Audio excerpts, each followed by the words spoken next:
Good afternoon, good evening, wherever you may be. Um, First and foremost, I want to give thanks to my Lord and Savior. It's been a very rough week. I flew to Oklahoma. I've been in Oklahoma off and on all week. My aunt passed away Friday late night, almost early morning. Sat with her all day Friday, off and on the rest of the week. She did pass away, but I'm thankful that she is no longer suffering, which a lot of people sometimes, selfishly wants to keep that individual here. But as a family, we decided it was best that we take her off the ventilator after fighting a long fight. So I hope that I'm able to carry and deliver this information as best to my abilities, due to tiredness, physically and mentally, and everything else. But please bear with me and thank you for tuning in. So this week this video, because the week we talk about a lot of things, but this video specifically is discussing adjustment disorders. So I did, as normal, write down my notes in what I taken away from my DSM-5 and also to the videos that were provided. So when you think about an adjustment disorder, it is a behavioral or emotional symptom that occurs in response to an identifiable stressor. These symptoms must occur within 3 months of the identifiable disturbances. So when you think about it, the 6 specifiers to adjustment disorder would be your depressed moods, your anxiety moods, your mixed anxiety and depressed moods, disturbances of conduct, and mixed disturbances of emotions and conduct, and or unspecified. So when you think about that, you think of most people, when they think of an adjustment disorder, that can come in many ways. So a lot of times we think of an adjustment disorder, or when it's hard to adjust in situations, would be a termination of a romantic relationship, marital problems, money trouble, death of a loved one or someone close, which that's something I'm currently going through, so I can definitely relate to that a little bit more. Major life changes, sudden disasters, moving to a new place or a new job, crime-ridden neighborhoods, going to school, getting married, or failure to meet occupational goals. So I'm going to take a second to kind of explain in present time what I'm experiencing or what my family is experiencing.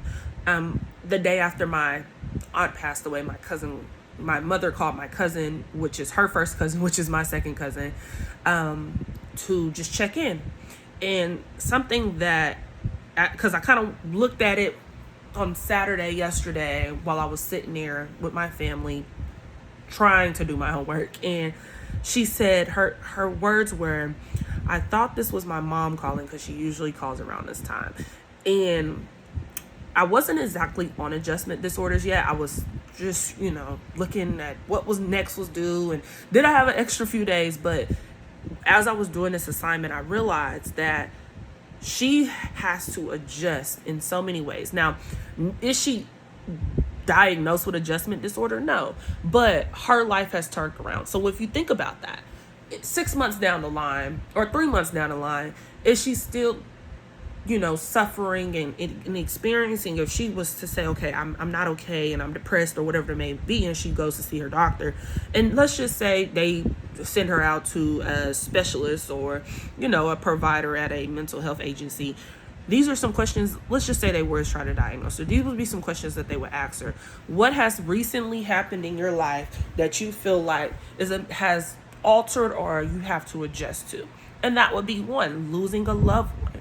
I think that a lot of times we try to self-diagnose ourselves, but some of these things you look back and you think like, man, I need some of that. But to jump back into the actual questions of what's being asked, I kind of just went on a rant for a second, but it says, why is it important to have the specifiers and modifiers present in listing of any of these diagnoses? So like I always say, it's important because when you are providing medication as a provider, or if you are a counselor, you want to ensure that you are providing the correct curriculum, and you want to ensure that you are providing the correct medication. Because a lot of times, as I go through my DSM-5, which is right here, you realize that a lot of these disorders have similar symptoms in a way, right?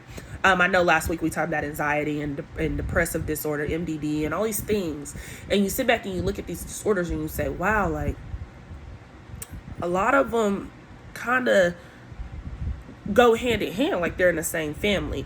So I know that this is a schizophrenia or schizoaffective disorder, but you sit back and you think about it and you want to ensure that you are giving it's important to have the specifier and modifiers in order to ensure that the client is getting better, because with adjustment disorder, it talks about how it is important that the client receives either medication or counseling or both. So you want to ensure that you're able to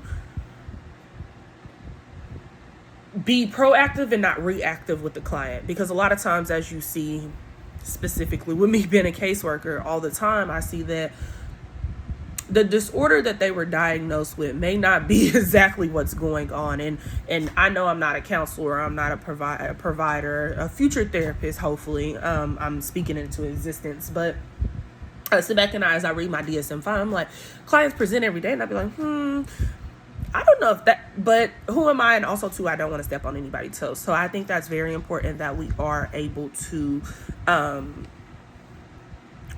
be able to diagnose correctly, especially with adjustment disorder, because it may just be a short period of time that person may be on medication due to traumatic experiences or whatever the case may be. So I kind of want to touch on some things before I move forward. So I know that it says in the beginning of the video, why is adjustment disorder important? Adjustment disorder, which the video was on YouTube, it says that marking the distress that out of proportion to the severity and the intensity of the stressor, taken into account of cultural stress. Significant impairment, disturbances does not meet the full criteria of another mental health disorder, and expedition, I can never pronounce that word correctly, sorry, of any existing mental disorder. Presentation in not a normal bereavement. If the stressor terminates, we should see symptoms lasting 6 months. So these are some things that you want to keep in mind when you think about why is adjustment disorder important.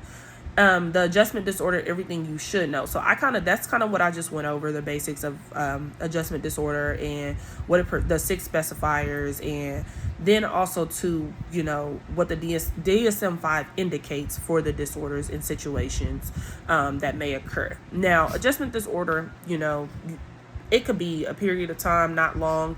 You just kind of, you never know. But I hope this was great, and I do apologize for the but my mind is so many other places right now. I'm going through a lot, but I do appreciate you taking out the time to even listen to my video, because I don't have to be here, but I am, and I appreciate it. Thank you, and have a great day.